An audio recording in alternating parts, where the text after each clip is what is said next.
আসসালামু আলাইকুম। আমার আজকের আলোচ্য বিষয় হলো দস্যুতা এবং ডাকাতি। আমরা অনেকেই দস্যুতা এবং ডাকাতি দুইটাকে এক মনে করি। আসলে দুইটা দস্যুতা ডাকাতি এক না, দুইটার মধ্যে একটা সংখ্যাগত পার্থক্য আছে।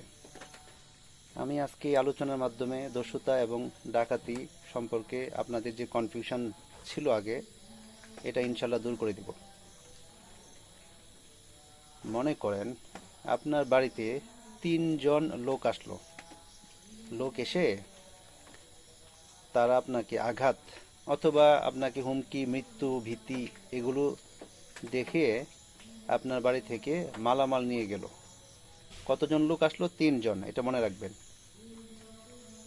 এটা হলো একটা ব্যাপার।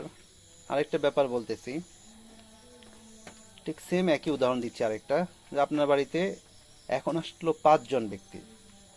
5 জন ব্যক্তি আসলো, এসে আপনাকে অস্ত্রের মুখে অথবা বিভিন্ন আঘাত, হুমকি, মৃত্যু এগুলোর ভয়ভীতি প্রদর্শন করে আপনার বাড়ি থেকে বিভিন্ন অস্থাবর সম্পত্তি লুট করে নিয়ে গেল। প্রথম ঘটনাতে আমি বলছি 3 জন লোক আসছে, আর দ্বিতীয় উদাহরণে আমি বলছি 5 জন লোক আসছে।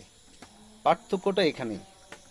দস্যুতা হবে যখন আপনার বাড়িতে যারা আসবে, যে সকল অপরাধীরা আসবে, তাদের সংখ্যা যদি 1 থেকে 4 জন হয়, তাহলে এটাকে আপনি দস্যুতা বলবেন।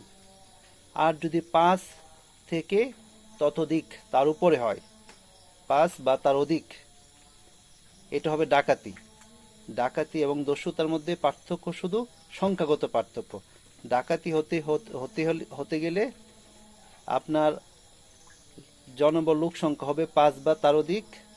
আর দস্যুতা হতে হলে জনসংখ্যা হবে 1 বা সর্বোচ্চ 4, সর্বনিম্ন 1, সর্বোচ্চ 4। আর ডাকাতির হবে সর্বনিম্ন 5, সর্বোচ্চ তার অধিক। শুধুমাত্র ডাকাতি এবং দস্যুতার মধ্যে পার্থক্য হলো সংখ্যাগত পার্থক্য। আশা করি আপনারা দস্যুতা এবং ডাকাতির বিষয়টা ক্লিয়ার হয়ে গেছেন।